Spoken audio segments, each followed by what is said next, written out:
Okay, so that should come up with a message now that's letting you know that it's being recorded. Okay. So as I say, my name's Mark, and I'm one of the senior lecturers on the early years and primary team, and one of my roles is Year 1 lead, and that's why I'm here presenting this to you. So as you can see, it's the Year 1 block placement briefing for school mentors. So I'm just going to keep to what it says on my slide and not try to preempt anything. Are we going to move? Normally I have a mouse, but I've been I would normally do this somewhere, as I say, where I have a mouse or at my desk, but there we go. Had to use the touch screen. Okay, so before we begin, and I'm going to do some very bad practice as we move through this, which is read off some of the slides, but that's just to ensure that I've said the right thing to you, and that I make sure you should be getting everything that you need. So obviously just want to thank you for offering that opportunity to our students in terms of having their placement in your school. And just to let you know as well, these are the same slides, well, we use the same slides, or Year 1 does, the same slides that we have used with students, so that it's clear for you as mentors in school exactly what the students have been told. Okay, so you get that same clear overview.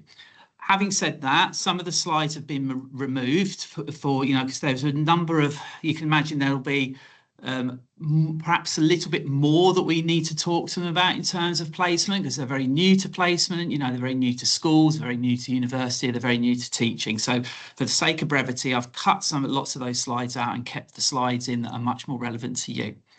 I'm sure some of you are aware there are 2 placement briefings in our setting at BCU. For Year 1. We don't do that for Year 2 and Year 3. They just have 1 placement briefing. But for Year 1, we do 2 placement briefings. One that's about their visiting days, their preliminary days, which they're currently undertaking in your schools. So we do a placement briefing for that. And then we do a placement briefing for the block placement for their teaching part of the placement, which is due to start next week. Obviously, the reasons for that is that it's very, very new to them.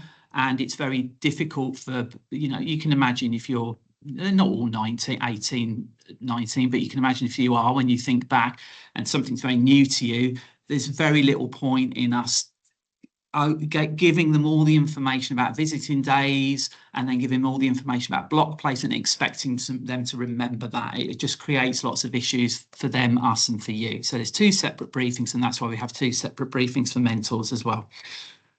Just to underpin everything, really, we talk to students about this from the very, very first 20 minutes they're in university in September, and we're continually talking to them about it. But we do expect all our students to behave in a professional manner, and we talk to them about what this actually means. It's all very well saying you need to behave like a professional, but what does that actually look like and what does that actually mean? And to be committed. And again, we talk to them about what commitment means. It's not, these aren't just words that we bandy about. We do talk in practical terms what that means about, attending, about being punctual, about in terms of placement, but also in terms of university. But if we're thinking about placement, being punctual, attending every day, engaging with children, being friendly, adhering to advice and guidelines around school policies about how you should act in a classroom and so on. However, please bear in mind that they are Year 1 undergraduate students, which is everybody does, and that this is maybe their first experience in school. So some are more ready than others, and some require more guidance and nurturing, and that's part of being on the course as an undergraduate. You have 3 years in which to get to the point where you are just about ready to, with some support even through your ECT years, to have 30 children in front of you, and that for some is a journey. And some do need some sort of critical support, if we want to put it like that, more than others. Some will be more mature than others in terms of the understanding of the requirements to begin being a teacher in the classroom.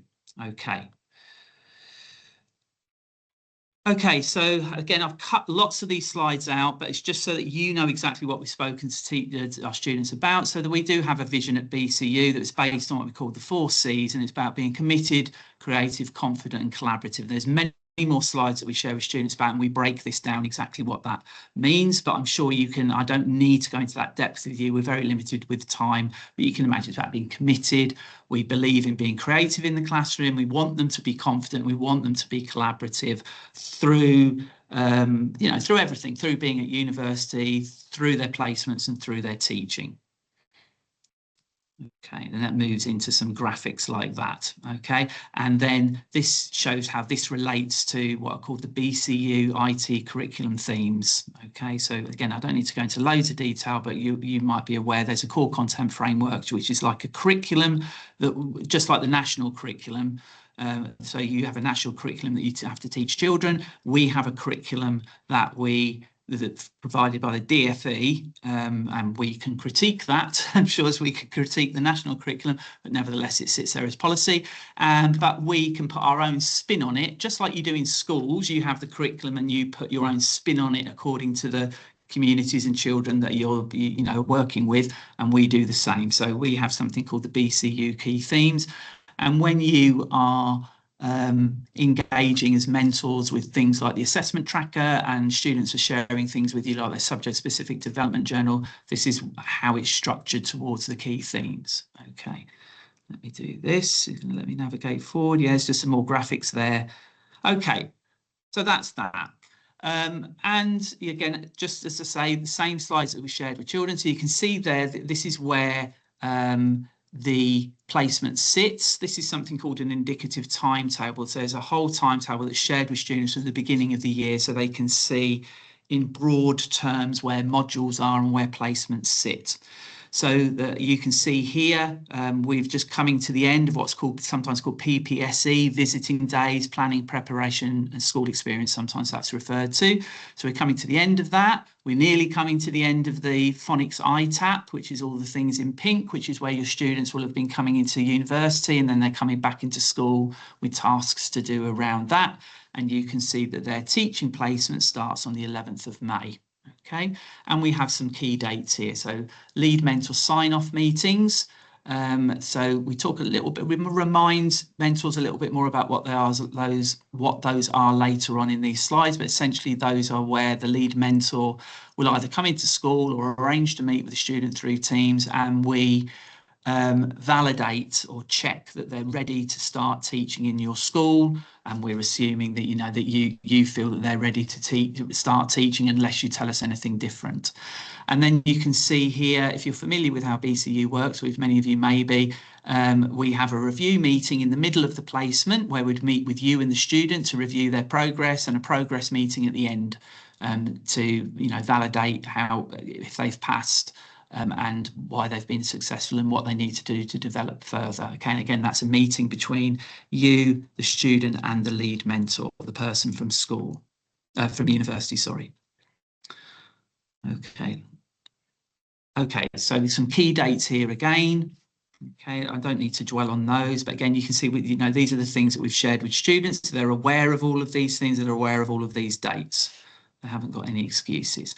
So we've reminded them as well about what to do. This was a couple of weeks ago now when we did this briefing with students. So we've reminded them again about things that they need to complete to get ready for their sign-off meeting, where it says the university says, we think you're ready to teach. There's a number of preliminary tasks that they needed to have completed. You don't need, your students may well have been asking you questions around this, but it's not up to you to check that they've done these. Okay, that's the student's responsibility to have done those, but with a little bit of your support, and maybe letting them observe lessons and having some conversations with you, but it is the student's responsibility to do that, and we're checking to make sure that that's all ready and done, and they've done those things and they are ready to teach. Okay, so we do again, just reminders about professionalism and commitment, and these are ongoing. It's not, you don't just start doing it in prior to placement, because we have to think about their professionalism and commitment to the academic side of the course at university as well. But we emphasize things like communication, that they do need to talk with people They're people at university, and particularly people when they're on placement who will be new to them, their class teacher to begin with, and build those relationships and ask questions and engage with children and all those normal things. We ask them to make sure they follow the absence procedures in school, because those may well be or will be different to the absence procedures that we have. And we do remind them that university is very different to schools. Schools will have a much more, understandably rigorous absence procedure. We do have absence procedures, but we work within a bigger organisation like a university where sometimes those things don't always marry up, let's put it like that. So we try to ensure that they're ready for the fact that you've got to phone in perhaps when you are so ill you can't get out of bed, for example, and all those things. We talked about punctuality as well, talked about acting on feedback. We remind them that a range of things, but particularly phones, that they can't have those out in a classroom, and they'd be expected maybe to put those in a locker or ask about what the policy in school is, but it's made very clear to them that is a safeguarding issue and it would be dealt with, and those things can lead to terminations of placement and so forth. And we also talked about being proactive. It's not just being present isn't just enough, that you need to be engaging with the learning. And if you're not sure what to do, because sometimes it's a new place and they're a bit nervous and they're a bit unsure what to do, you need to ask the classroom teacher, what would you like me to do to help? So those are some of the things we're talking to them about. Okay, a little bit more here, not going to necessarily read all of this, but some details about attendance and absence procedures as well that are pertinent to the student particularly. It's worth mentioning as well, we did this in the visiting part of the placement, obviously. We do give them guidelines on the time they should be arriving in school and the time they should be leaving. So we give a rough guideline. I think it's 8:15, 4:15, it's something around that. Can't see it off the top of my head. And then we do ask them to negotiate that, clarify that with their class teacher. What time would you like me to arrive and what time is it appropriate for me to leave? What we're trying to get here is a reflection. Remember, they're year one, so it's not going to. I talked to them about the fact that when I was in school, I used to arrive at 7 and leave at 6. Well, we're not expecting them to do that, but we're not expecting them to arrive at 8:30, 8:45, and have their bags ready when the children are walking out the door. That's not a reflection, as you're all aware, of what a teacher's day is. So we want them to arrive in time, so that when they're starting to teach, they can set that up, or when they're helping you, that you can give them some jobs to do to sort of get ready for the day. And at the end of the day, it's not the children have gone, I'm going. It's about, what can I do to help, or what do I need to do to get ready for the next day? So they should have been doing that from the very first day, but we've re-emphasised that for the teaching part of their placement. Okay. And it's just, I'm just wary of time, so I'm clipping through these. These are the things that we share with them around attendance. Just to make you aware as well, at this point, we do have processes in place. Many of you will be aware of when we are, when you, or when we, or when us together are worried about a student in school, whether that can be a range of all sorts of things. Early on, it's sometimes around professional behaviour, some of those things that we've spoken about already, attendance, punctuality. And some students, even though they may have had a conversation around, let's say, I don't know, I'm trying to think of what might not sound too terrible, like chewing gum. Let's use that one. So if you've spoken to a student and said, well, you can't chew gum in school, you need to put that in the bin now, and just remember that, and that's fine on your walk home or your walk to school, but when you come to school, you need to put that gum in the bin. If you're having to speak to them again, to me, that's a concern. And I know it can sound quite maybe a little bit authoritarian, draconian. But I think as soon as you have even a minor concern like that, and you've spoken to the student already, we would encourage you to talk to us, talk to the lead mentor, and talk about putting a rapid improvement target in place. Those often formalise it for students. Now, later on, this can be around teaching as well as they move into teaching. They're not progressing in the way that you would expect. But getting those in early are key for us and for you. Once you can formalise it, it's much easier for us to support the student in coming off those targets. That's quite often what happens.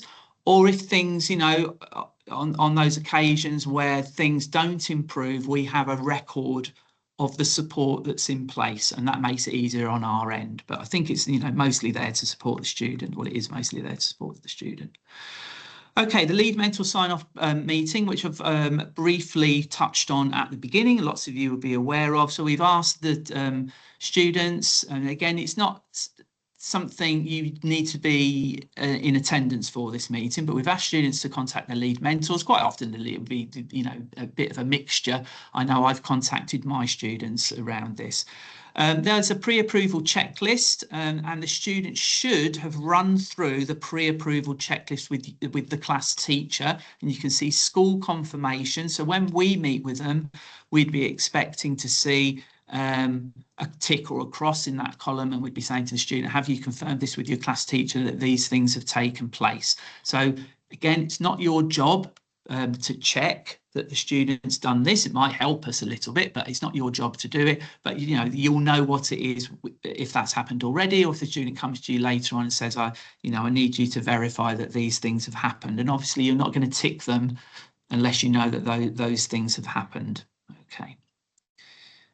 And they do need, we're not, so if a student can really say, I've really struggled to do the foundation observation because of this, this and this, we're not going to stop them from doing their block placement. We can arrange. So there's some flexibility, but if it's clear the student hasn't really made an effort to engage with this, then we would say to them, you can't start block placement. I mean, that's when we'd be having a conversation with you. That doesn't happen very often, to be fair. Okay, all students will have a progress journal, and that's the key document that they would record evidence of their progress through the placement in your school. Okay, and this might be the one, well, it is the one that they will share with you, and where the weekly meeting performers are and all those sorts of things. So as we've said, remember, this is for students, this is not for you. So we've said to students, it is your responsibility to keep your progress journal up to date. It's not your class teachers, it's not your lead mentors, it's you.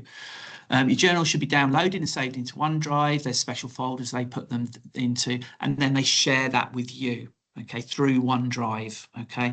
Occasionally, OneDrive can be a bit problematic with certain schools and their firewalls and things like that, but we can usually overcome that in some sort of way, okay. And it lists some of the things that are in the progress journal, but you might have seen that already, okay. But remember, it's the student's document. You're not responsible in a broad sense for what goes in that. Okay, there are the weekly meeting performers in that you may end up filling out with the student and so forth, but you're not responsible for their upkeep of that document. That is down to them being proactive and independent learners and so forth. Okay, the teaching commitment. So from the start of the block placement, associate teachers should be teaching one lesson a day. Okay, now there is some flexibility in that. I mean, because we don't want to be too rigid, because all placements are different from student to student, school to school and so forth. But that's a guide, one lesson a day. Now it might be, it could be a phonics lesson, maybe 20 minutes. It might be an hour's lesson. It might be guided reading for 40 minutes. And it might be that early on they need some team teaching and a bit more intervention and all those sorts of things. We leave that up to you and the student to manage. There's no sort of strict things. We're just giving some guys about one lesson a day, but it depends how much support they might need with that. But that's building up to in the week beginning the 8th of June, they should be teaching 50% of the timetable. Okay, that can, as it says here, that should predominantly be whole class teaching, but it can include elements of team teaching, small groups, and maybe some interventions. You've got some one-to-one interventions maybe that you want to take place. So it can be a mixture of those, but it should predominantly be whole class teaching. What you don't want is students in the last 2 weeks of their placement, and then in the progress meeting they're saying, well, I've only taught whole class once a week or something, because they're not going to have been able to have met the requirements for them to be successful. Okay, and now we've been clear with them, when you are not teaching, it's not time away from the classroom, you should be supporting in the classroom. Okay, so it's not, I'm not teaching, I need to go and do my progress journal, or I need to go and do my critical incident, or whatever it is. No, you, as a teacher would be, they can't walk out the classroom and do paperwork or what other things they've got to do. They need to be in the classroom supporting children. So we've made that clear to them. So you should, you know, you don't need to be worried about encouraging that or helping them with that. Okay, they also have a subject-specific development journal. So we've got the progress journal, which is very specific to the placement. The subject-specific development journal is specific to the academic side of the course, and how what they learn at university, the academic part, plays out in actual practice. Okay, so some of them may have shared this with you already, but there's no but some of them might not have done. Okay, but that is up to them to share it with you. It should be something that's reasonably central to, well, is central to their teaching, because they're trying to evidence what we learnt at university and how I'm applying this in my teaching practice. Okay, to give an example that I'm familiar with, because I'm a part of the English team who just teach English. So we talk to them about the use of talking partners in university, and we talk to them about the importance of oracy and the research that backs that up by, you know, Neil Mercer and Robin Alexander and exploratory talk and so forth. And there's a bit in their subject-specific development journey where they've written some key bits from the teaching sessions around that. And then if they're not, no, it's not just English where you might use talking partners, it's across everything, but what are the opportunities that they can see where they can apply those things in their teaching? Same for maths, you know, I'm just picking some things at random where they've learned about CPA and where can they apply some of those ideas around to CPA. So they should be sharing that with you in weekly meetings. You don't have to trawl through it for 45 minutes, but there should be a little bit of a discussion about what's it saying, your subject-specific development journal, about what you're teaching next week and how are you going to apply that. Okay, but again, remember that we're putting the emphasis on them to share that with you and talk to you about how they're going to apply what they've learned at university, the BCU curriculum, into their teaching. But of course, they'll be learning all other things. It's not just about that. When they're on placement, they'll learn all sorts of other things that we might not have covered at university, or we might not be doing till year 2 or year 3, or pertinent to your school, and that's all fine. That's, you know, that's about learning while you're on placement as well. Okay, so this is an example from the SSDJ. So we just say, you know, make sure that you're up to date, and we check on that when, as lead mentors, when we meet with students at review and progress meetings, we're checking up to see, are you keeping up to date with this? Okay, it's not your responsibility as a class teacher. Obviously, you've got enough to do in trying to all the other things, as well as supporting them to try to be as good a teacher as they can be. We manage that and we check up on that, and we might give them some target, you don't tell them they need to keep on top of it, or well done, you have managed to do that. That's up to us though. Okay, in year 1, in terms of lesson planning, students are expected to use, or they must use, the BCU planning pro forma. So I appreciate in schools you may have your own planning performers. The schools will have different expectations around planning. It's gone are the days when I was in school and you'd produce reams and reams of planning. And I was in schools when all that change happened. But as I remember as a class teacher doing that, having A3 sheets and writing out my weekly English and maths lessons and so forth. We know that's all disappeared for experienced teachers now, but what we want is for students to go through the process of thinking through, visualizing their lessons and laying that out. So they've gone through those thought processes. They are not in any, as I'm sure you would agree, in any point ready at this stage to be getting some medium-term planning, looking at it, making some notes on it, having a bit of a think about it, and then delivering it. They're not experienced enough to do that. So we ask them to plan all the lessons that they're going to teach. Remember, it's one lesson a day at the beginning, moving up to 50%. Maybe 2 lessons a day and a bit or something, but they have to produce these on BCU planning performers. So you may well have medium-term planning that you use to help support you, but the students will need to think through that lesson using your medium-term planning and lay it out through the BCU performer. And obviously you'd be supporting, you don't need to support them using the BCU performer, but you need to obviously be supporting them in terms of what does good planning mean? What does it look like, and having a look at it before they deliver it, and so on. Okay, as we said to them there, just as a reminder, you're only planning the sessions from which you're actually teaching. We understand, if you're teaching 1 lesson a day and you're teaching guided reading and your class teachers helped you plan that, and maybe they've helped you deliver it a little bit or intervened or maybe left you to it and talked to you about it afterwards, that's great. And then you may be supporting groups or other children throughout the day, but obviously they don't need to plan for that. They're only planning for their designated teaching. Otherwise it just becomes overwhelming, and that's be a little bit pointless. Okay, so that's planning and teaching. Okay, students will also have with you a weekly meeting. Okay, and we ask students to try and pin you down to a specific date and time every week in which that can happen. As I'm sure you know about with meetings, whether that's whatever part of the public sector or even the private sector you're in, it's very difficult for students if a class teacher says, "Oh, I'll meet you when I can," because quite often then it doesn't happen. So if you can say to them, "Well, I'm going to meet with you every Thursday after school," or we'll have our PPA time together on Tuesday afternoon and we can do it then, that's great. They can have a designated time when they meet with you, and there's a pro forma that you will fill out together. Sometimes the student can do bits, sometimes there's little bits for you to do, but it's really meant to help you and the student think through their progress that week. And there's some spaces where you would set targets, which we're going to talk about in a minute. Okay, so it's not meant to be it's not meant to be an hour's meeting necessarily, but obviously you do want to make it purposeful for the student.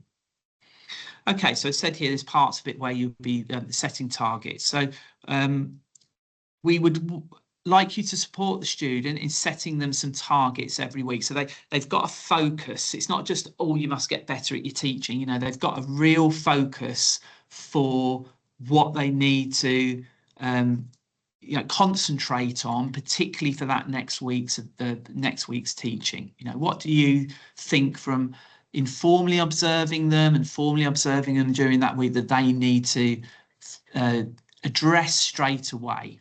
Okay, so as it says here, remember this is phrased towards students. You should be sharing, that's the students, your subject-specific development journal at the weekly meetings. You'd be talking to your mentor about how your subject knowledge is developed with links to learning from university and how you applied this in the classroom.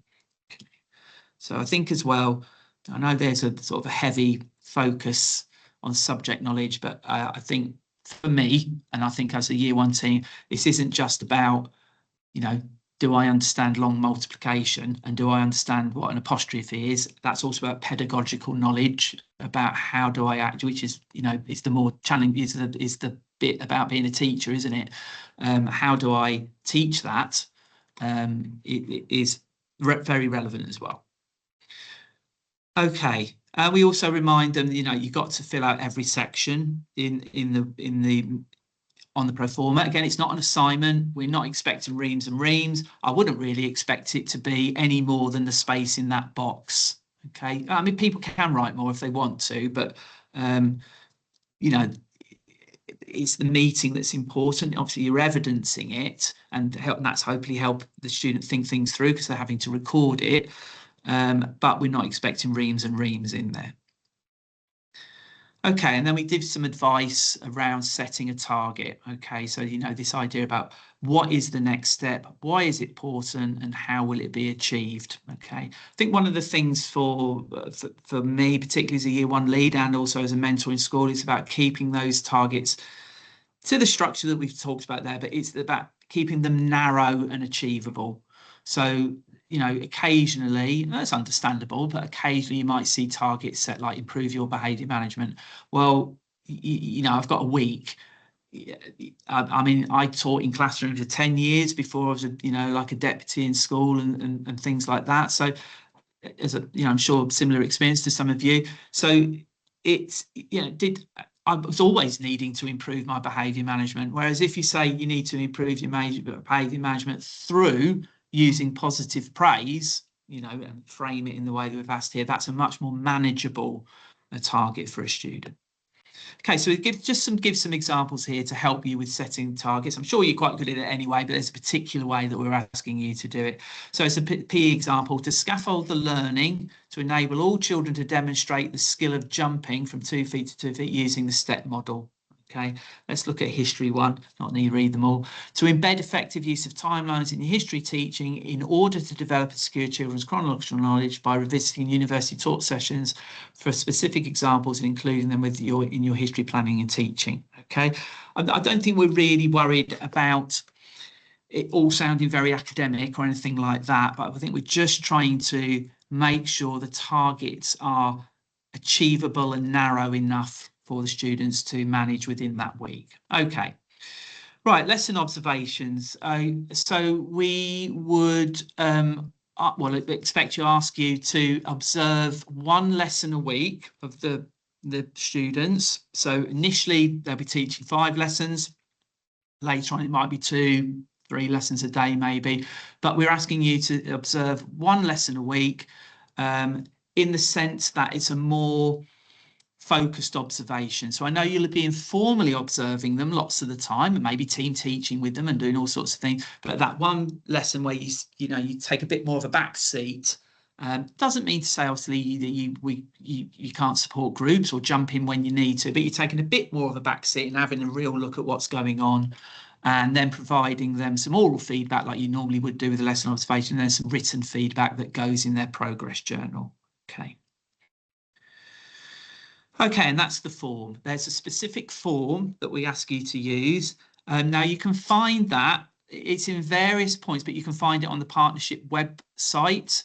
If, for an example, you can't find it, or I know it's all very well for me to say find the partnership website, and schools do have all that information, but sometimes that doesn't get filtered down, and there's all sorts of reasons. But if whatever reason you can't find it, you can just email the lead mentor, okay, and they will just send you a copy.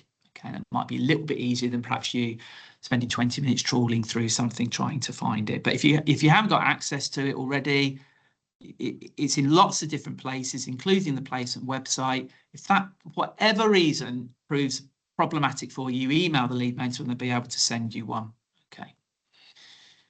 Okay, there are also subject-specific feedback prompts. Okay, we can't insist that you use them, but they're there to help you. We know you're all perfectly capable of watching a student teach and giving them very effective feedback.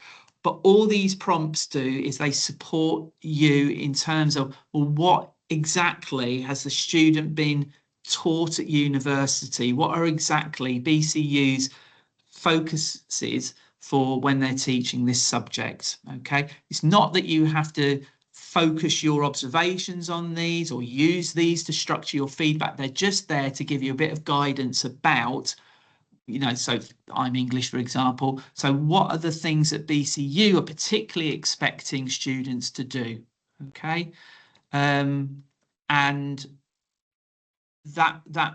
sorry, I've lost my thread there because I was seeing a message come up from somebody, and that will sort of help you with that a little bit. Okay, So I think somebody's just said about emailing it. The recordings and the PowerPoints are all available on the placement website. So you just go into the placement website. You do have to do a few clicks, but all the recordings sit there. Okay, they're like they go through YouTube and they do them like that. Okay, so those are there to help you. We're going to move on. There we go. Okay, so critical incident. So hopefully that's helped you. Before I move on to these, that's helped you. We've spoken about how we talk to students about the expectations in terms of professionalism, attendance, punctuality, and so forth.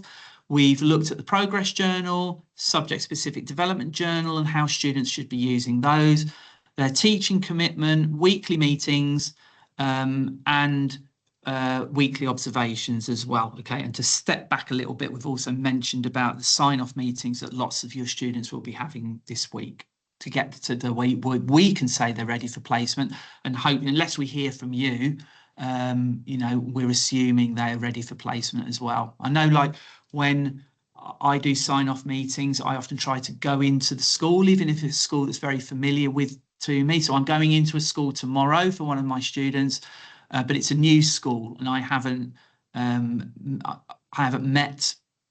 into that school before. Haven't met anybody from that school, so it's important that I go in, and kindly the school have given me some time to talk to somebody within school to see if they've got any questions about placement and so forth. That from that conversation, I'm hopefully getting they're telling me, yeah, she's done well and she's ready, or he's ready to start teaching. Okay, students need to do, again, this is not your responsibility, but it's good to let you know, because they will ask you questions. For students that are expected to complete 2 critical incidents while they're on placement. So they share those with us as lead mentors in the review and progress meeting. So just to let you know, because sometimes they might ask you questions and they might talk about these to you. And you'll know what they are. So critical incidents are learning situations that lead to significant learning and personal growth. A critical incident does not need to be a serious, because sometimes they misinterpret the critical incident. The critical here is not so much as in a medical emergency. It's more like where you're critical, where you're reflecting critically on something. Okay, so a critical incident, we say here, does not need to be a serious or dangerous event, rather critically to be interpreted as relevant and important that would require more in-depth reflections. Okay, so this is how we explain it to students. It's not something you have to worry about, or something you have to remind them to do or read, or whatever. We're just letting you know, because they will may mention it too. I've got to my critical incident and I need to, because often there'll be like plans that I need to get better at use of talking partners as part of my critical incident. So, and they might talk to you about what they can do in the classroom around that. Okay, so as it says here, they have one in each, they have to share one with us in the review and the progress meeting. Okay. Okay, just to let you know, that's what it looks like. It sits in their progress journal.